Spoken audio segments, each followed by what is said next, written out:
Hi friends, నా పేరు Nani. Video last వరకు చూడండి, అలాగే మన ఛానల్ సబ్స్క్రైబ్ చేసుకోండి. ఈరోజు ఎంతమందికి రీతు అంటే తనుజ ఇచ్చి పడేసింది. నిజంగా తనుజ గారు అయితే నార్మల్ యాటిట్యూడ్ చూపించలేదు, ఎక్సలెంట్ అనమాట.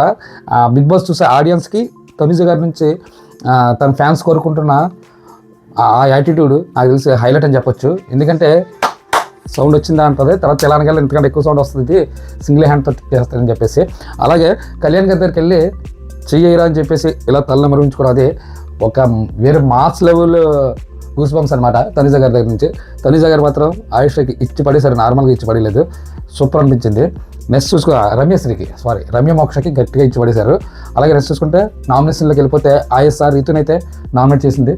రీతుకు చెప్పిన రీజన్ ఏంటంటే, నువ్వు ఇక్కడ లవ్ ట్రాక్స్ గురించి వచ్చావు, బాగా ఓవర్ యాక్టింగ్ చేస్తున్నావు, అసలు ఆడడానికి రాలేదు, నువ్వు ఒక బాండింగ్ పెట్టుకుని ఆడుతున్నావు, ఈ బాండింగ్ల కోసం బిగ్ బాస్కి వచ్చావు తప్ప నువ్వు ఆడడానికి అయితే రాలేదు, నీకు ఇది చేత కాదు అన్నట్టు చాలా ఓవర్గా మాట్లాడింది ఐఎస్ అయితే మాత్రం. ఐఎస్ ఎలా అయితే మాట్లాడిందో అంతకు రెట్టింపే మన రీతు అయితే గట్టిగా ఇచ్చింది, నార్మల్గా ఇవ్వలేదు. రీతి నుంచి ఇది ఎక్స్పెక్ట్ చేయలేదు, ఇంత గట్టిగా తనకి సమాధానం చెప్పడం. ఐఎస్ ఎంత గట్టిగా అయితే తనను తాను ఎంత ప్రౌడ్ అనుకుంటుందో, తనను తాను ఎక్కువ ఊహించేసుకుంటుంది అనమాట ఐఎస్. అదే మెయిన్ మైనస్ ఐఎస్కి.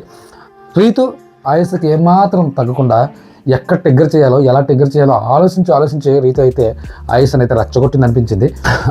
రీతు లాస్ట్కి నోరు మూసుకున్న దగ్గర మన ఐఎస్కి ఫుల్ వచ్చేసి రీతు మీదకి వెళ్ళిపోవడం, అది బాగా ఓవర్గా అనిపించింది. ఐఎస్ అయితే కన్ఫామ్గా నామినేషన్లో ఉంటుంది, డేంజర్ జోన్లోకి వస్తుందని అనుకున్నాం, కానీ బ్రతికిపోయింది. కానీ ఈ వారం రమ్య గారు కూడా ఉన్నారు బయటికి రావడానికి, ఏం పర్వాలేదు.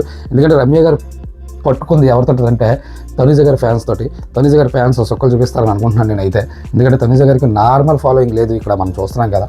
నెక్స్ట్ చూసుకుంటే దివ్య గారు ఆయుష్ అనే సాయిని నామినేట్ చేస్తారు. ఆయుష్కి చెప్పిన రీజన్ ఏంటంటే, మీరు అందరిని అనే ముందు మీరేంటో తెలుసుకోండి. ప్రతి ఒక్కరి మీద కూడా మీరు ఎంతసేపు ఆ గొడవల్లో దూరమా, ఎక్కడ దూరమా, ఇచ్చేసామా కాదు. మీరు ఆలోచించుకొని తర్వాత మీరు ఎదుటి వాళ్ళు అంటే బాగుంటుంది. ప్రతిదానికి మీరే టాస్కుల్లోనూ వచ్చిన 1 వీక్లోనే నాకు బాల్ ఇవ్వలేదని ఎక్స్పెక్ట్ చేశారు, అది ఇవ్వలేదని బాధపడిపోయారు, తర్వాత టాస్క్లో ఓడిపోయారని ఏడిశారు. మీకంటే ఇంకెవరున్నారు, మీరు అందరినీ అంటారు కదా, మీ గురించి మీరు తెలుసుకుంటే బాగుంటుందని చెప్పేసి దివ్య ఐస్ని అయితే నామినేట్ చేస్తుంది. ఈ విషయంలో అయితే 100% దివ్య గారి పాయింట్ అయితే 100% కరెక్ట్. అలాగే సాయి గారు నామినేట్ చేస్తుంది. మీరు ప్రతిదానికి మ్యానిపులేట్ చేస్తూ ఉంటారని అందరినీ, మీరు కరెక్ట్ కాదు అని చెప్పేసి దివ్య అయితే వాళ్ళిద్దరిని నామినేట్ చేస్తుంది. ఈ విషయంలో అయితే దివ్య 100%. దివ్య ఆయుష విషయంలో ఆయుష పెద్దగా ఆర్గ్యూ చేయకపోయినా దివ్య మాత్రం కరెక్ట్ పాయింట్ పెట్టింది. నెక్స్ట్ చూసుకుంటే next nomination Reethu Ayesha and రాముని చేస్తుంది. ఆయుష విషయంలో ఏంటంటే, నువ్వు ఒకరికి చెప్పే ముందు, నువ్వు పాటించే ముందు, నువ్వు ప్రతిదానికి కూడా సేమ్ దివ్య గారి పాయింట్ చెప్పింది. నువ్వు ఓవర్ యాక్టింగ్ నార్మల్గా చేయవు, ఏదైనా ఎక్స్పెక్ట్ చేయకపోతే ఏడుస్తావు. ఆల్రెడీ బిగ్ బాస్ చూసొచ్చిన తర్వాత మీరు ఎలా ప్రవర్తించిన కరెక్ట్ కాదు. దివ్య గారు ఏం చెప్పారో ఆయుష కూడా చాలా గట్టిగా ఇచ్చి పడేస్తుంది. అక్కడ రీతు చాలా ఆయుష గట్టి కౌంటర్ ఇస్తుంది. కాకపోతే అక్కడ ఆయుష కూడా రీతు మీదకి పోవే రావే అని చెప్పేసి ఆయుష మాట్లాడే విధానం అయితే అస్సలు బాగలేదు. ఆయుష ఎక్కడ కూడా తనకంటూ ఒక కంట్రోల్ లిమిట్స్ లేకుండా మాట్లాడింది వే అని చెప్పేసి. అక్కడ ఆయుష రీతు కూడా ఏం తగ్గకుండా వెళ్ళి కూర్చో, నోరు మూయ్ అని చెప్తే గట్టిగా ఇద్దరి మధ్య బాగా ఆర్గ్యూ అయింది.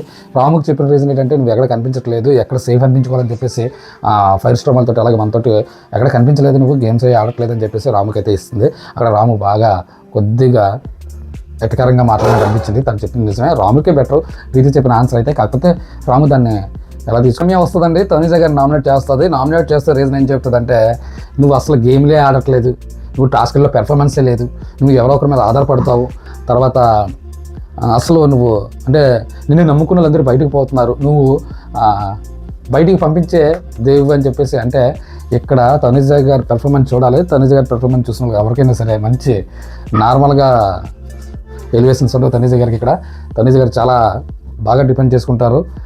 నీవు మాట్లాడే విధానం గురించి నువ్వు చెప్తున్నావా, మనుషులు వెనక నుండి నువ్వు ఎలా మాట్లాడుతున్నావు నీకు తెలిసిందా అని చెప్పేసి తనుజ గారు చాలా గట్టిగా ఇచ్చిపడేశారు. కళ్యాణ్ దగ్గరికి వెళ్ళి వేయరా అని చెప్పేసి అనడం, తలను నిమ్మరడం. తర్వాత తనుజ గారు చేసిన ఇంకో బెస్ట్ పెర్ఫార్మెన్స్ ఏంటంటే, 2 చేతులు కలుపుతూనే కదా సౌండ్ వస్తుంది అని చెప్తుంది. అది కాకుండా సింగిల్ చేతి కూడా ఎలా సౌండ్ చేయొచ్చు, బాగా సౌండ్ వస్తుంది, సింగిల్ చేతి విజిలేస్తే ఇంకా ఎక్కువ సౌండ్ వస్తుంది అని చెప్పేసి చాలా గట్టిగా ఇచ్చారు. తనుజ గారు అయితే మాత్రం వచ్చి బయటకు పంపించే దేవత వచ్చి దర్శించుకో వెళ్ళిపో అని చెప్పేసి అనడం చాలా బాగా మాట్లాడారు. తనుజ గారు మాత్రం one of the winner quality ఈరోజు నేను తనుజ గారిలో చూశాను. చాలా బాగా గట్టిగా ఇచ్చి పడేశారు తనుజ గారు అయితే మాత్రం. Thank you.